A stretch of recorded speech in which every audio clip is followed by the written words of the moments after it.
Hello दोस्तों, स्वागत है आपका आपके इस यूट्यूब चैनल टूरिस्ट स्टूडेंट पर। दोस्तों इस वीडियो में हम बात करेंगे कि राजस्व कर्मचारी की जो है आगे की प्रक्रिया कब से कब तक है। और दूसरी सबसे बड़ी इंपॉर्टेंट बात दोस्तों कि अन्य विभाग जिसके बारे में कोई सूचना अभी तक जारी नहीं की गई है। जैसे कि मैं बता दूं दोस्तों, बहुत से कैंडिडेट का ये क्वेरी रहा है कि पोस्ट कोड 34, कोई पोस्ट कोड 20 की बात कर रहे हैं, कोई पोस्ट कोड 40 की बात कर रहे हैं। तो मैं दोस्तों इस सारे पोस्टों के बारे में बताना चाहूँगा कि आखिर क्यों इनकी जो है आगे की प्रक्रिया में इतना विलम्ब हो रहा है। ठीक है, लेकिन उससे पहले इसको हम लोग जान लेते हैं। दोस्तों इसमें देखिए बताया गया है कि राजस्व कर्मचारी के पद पर नियुक्ति हेतु शैक्षणिक प्रमाण पत्र कागजात जांच के संबंध में सूचना प्रकाशन किया गया है। और बताया गया कि सरकार के संयुक्त सचिव राजस्व एवं भूमि सुधार विभाग बिहार पटना के प्राप्तांक संख्या इतना द्वारा जिला के अनुशंसित 165, ये दोस्तों ये किस जिले का है आपको पता होना चाहिए। दोस्तों ऊपर में देख लीजिएगा, ये आपका पटना जिला का ही है। ठीक है ना। तो यहाँ पर 165 जो कैंडिडेट हैं उनका राजस्व कर्मचारी पद पर अनुशंसित सफल अभ्यर्थियों की सूची पटना के जिले वेबसाइट पर दे दिया गया है।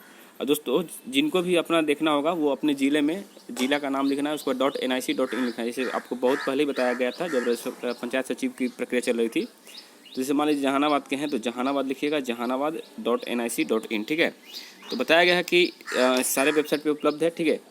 उक्त के परिक्षेप में सभी सफल अभ्यर्थियों को निर्देश दिया जाता है कि वे सभी संबंधित शैक्षणिक प्रमाण पत्र के कागजात जो है 10/8/2022 को सुबह 11 बजे श्री कृष्ण मेमोरियल हॉल गांधी मैदान पटना में उपस्थित होना सुनिश्चित करेंगे, ताकि उनके सभी वांछित कागजात का सत्यापन किया जा सके। और जो अभ्यर्थी इस तारीख को किसी वैध कारणवश उपस्थित नहीं हो पाएंगे, वे अभ्यर्थी विशेष परिस्थिति में सभी वांछित कागजात को सत्यापन के लिए 16 तारीख को जाएंगे। यानी मान लीजिए दोस्तों इस दिन आप नहीं जा पाते हैं, कोई वैध रीजन होना चाहिए। जैसे मान लीजिए आपको NTPC का टाइपिंग वगैरह है और उसमें जाना चाहते हैं तो उसके लिए, या फिर उसके अलावा अगर मान लीजिए मेडिकल प्रॉब्लम में आप फंसे हुए हैं, या फिर कोई अन्य एक ऐसा कारण जो सूटेबल हो आपके लिए भी और इस विभाग के लिए भी, तब जा करके आपको 16 तारीख अंतिम मौका दिया जाएगा। ठीक है। पहचान पत्र मूल के साथ छाया प्रति, ये आपको बताते हैं दोस्तों कौन कौन से डॉक्यूमेंट्स यहाँ पर लगेंगे। और दोस्तों यहाँ पे देखिए, ये छज्जू बाग में जाना होगा 16 तारीख को, लेकिन यहाँ पर जो है आपको ये गांधी मैदान के जो आपका मेमोरियल है, कृष्ण मेमोरियल हॉल, वहाँ जाना होगा। ठीक है। और यहाँ पे पहचान पत्र के एक आधार कार्ड या फिर पैन कार्ड या फिर पासपोर्ट चाहिए। उसके बाद शैक्षणिक प्रमाण पत्र जो भी है उसका मैट्रिक इंटर उसका जो है मूल और दोनों फोटोकॉपी भी, आवासीय है चाहे वो चाहिएगा, जाति प्रमाण पत्र चाहिएगा, और सभी संबंधित ये आपका एक एफिडेविट होता है वो चाहिएगा। सैनिक शल्य चिकित्सक यानी कि मेडिकल सर्टिफिकेट चाहिए। विवाह में नहीं दहेज नहीं लेने देने का जो एक शपथ पत्र है वो चाहिए। और न्यायालय में कोई मुकदमा नहीं उससे संबंधित एक शपथ पत्र वो चाहिए। चरित्र प्रमाण पत्र यानी character certificate, 3 passport size photo, और अगर पूर्व में कहीं जॉब करते हैं तो उसके लिए आपको NOC देना होगा। तो ये तमाम 11 तरह के पॉइंट यहाँ पे रखे गए हैं, इसको आप लोग बारीकी से समझ लीजिएगा। अब दोस्तों हम बात करते हैं उन छात्रों के बारे में जिनके विभाग से कोई सूचना अभी तक देखने को नहीं मिली है और कब तक आ सकते हैं। दोस्तों मैंने बहुत पहले ही कहा था कि कुछ ऐसे विभाग इसमें 6 महीने साल भर भी लग सकते हैं। ठीक है। और कुछ ऐसे विभाग है जो बहुत जल्दी काम करेंगे। जैसे देखिए राजस्व विभाग में कमी थी कर्मियों की, तो इसका हो रहा है। ठीक है। पंचायत सचिव में कर्मी थी तो पंचायत सचिव का हो चुका है। और उसके बाद आपका मद्य निषेध उत्पाद विभाग में हुआ, और एक है खाद्य सुरक्षा विभाग में। ये 4 तरह के विभाग में अभी तक जो है पोस्टिंग की प्रक्रिया आगे बढ़ी है। और लगभग बाकी जो है आधा 1 दर्जन के करीब मान सकते हैं, एक 12 तरह के विभाग है जिसमें अभी तक कोई प्रक्रिया शुरू नहीं की गई है।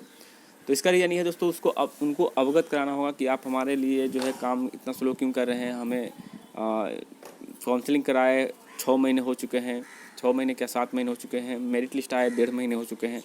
तो इस तरह से उनको बार बार ट्वीट करना होगा, उनको मैसेज करना होगा, तब जाके आपकी बात बनेगी दोस्तों। ठीक है। नहीं तो ये लोग 6 महीने क्या साल भर भी ले सकते हैं। तो मैं देखिए इस बात से आप ये मत समझिए कि मैं यहाँ पे आपको डिमोटिवेट कर रहा हूँ, जो सच है वही बता रहा हूँ दोस्तों। अभी तक कोई सुगबुगाहट देखने को नहीं मिली है। और अब तो फिलहाल 15 अगस्त तक कोई नया विभाग जो है कुछ नोटिस देने वाला नहीं है। ये 15 अगस्त के बाद ही कुछ करेंगे। और उम्मीद करते हैं कि अब की बार जो है जो GD है यानी कि सामान्य प्रशासन विभाग वो कोई सूचना दे, क्योंकि सबसे ज़्यादा वैकेंसी जो है टाइपिंग वाले पोस्ट में वहीं पर है। 1751 पोस्ट की वैकेंसी है। तो हो सकता है विलम्ब हो रहा हो जिला आवंटन करने में, लेकिन जो भी हो दोस्तों उसी का नेक्स्ट जो है अपडेट आने की संभावना है। और इसके लिए आप सभी को इंतज़ार करना पड़ेगा। साथ ही साथ आपको हमेशा से उनके रिलेटेड मंत्री से भी जो है बात करते रहने पड़ेगा, तब जाके आपको आगे की प्रक्रिया समझ में आएगी। दोस्तों जल संसाधन विभाग के बारे में बात करें तो जल संसाधन विभाग के बारे में यही बताया गया है कि अभी जो आपका एक कैडर बना है, नया रूल जो बना है आपका, जो कणीय लेखा लिपिक से निम्न वर्गीय लिपिक में रखे या उच्च वर्गीय लिपिक में रखे, इसको लेकर का भी मंथन चल रहा है। तो जब तक वो क्लियर नहीं होता दोस्तों, आपके लिए कोई सूचना देखने को नहीं मिल सकता है। और उसी के अंदर एक निम्न वर्गीय लिपिक पद है, तो उसका भी जो सूचना लगभग सिर्फ सबका एक साथ ही आने वाला है। तो आप मान कर चल सकते हैं दोस्तों कि ये अगस्त महीना वो कुछ करने वाले नहीं है और सितंबर में ही कोई संभावना दिखती है। तो ये कुछ था दोस्तों।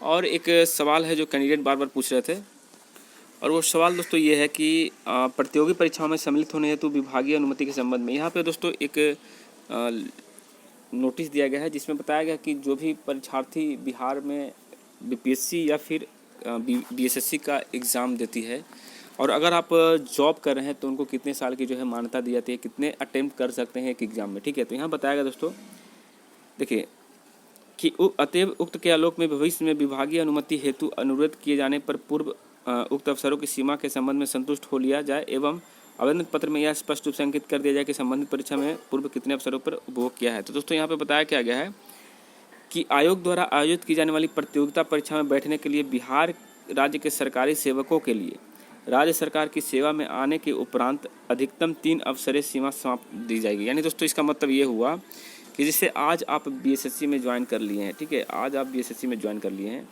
तो ये CGL 3 जो आया है ना, इसको छोड़ दिया जाए। CGL 3 को आप छोड़ सकते हैं। इसके बाद अगर कोई वैकेंसी आती है और उसमें आप अटेम्प्ट लेते हैं, मान लीजिए कि इंटर लेवल 2 तो आप जाइएगा नहीं, तो इंटर लेवल 2 की आप बात छोड़ दीजिए। मान लीजिए कोई अच्छी बहाली आती है, और चाहे इसी में के कैंडिडेट जो निम्न वर्गीय लिपिक हैं, राजस्व कर्मचारी की बहाली आ जाती है या फिर पंचायत सचिव के उसमें जाना चाहते हैं, तो मान लीजिए इंटर स्तरीय एक बहाली आई, इसमें आपने एक अटेम्प्ट लिया, कहने का मतलब हुआ एक बार फॉर्म भरा यानी कि एक अटेम्प्ट लिया। मान लीजिए फिर दोबारा ये बहाली आती है, उसके बाद 2 अटेम्प्ट लिए, फिर 3 बहाली आती है, 3 अटेम्प्ट ले लिए, यानी 3 अटेम्प्ट हो गया, उसके बाद आप फॉर्म भर नहीं पाइएगा, ठीक है, यानी कि 3 अटेम्प्ट से ज़्यादा नहीं ले पाइएगा।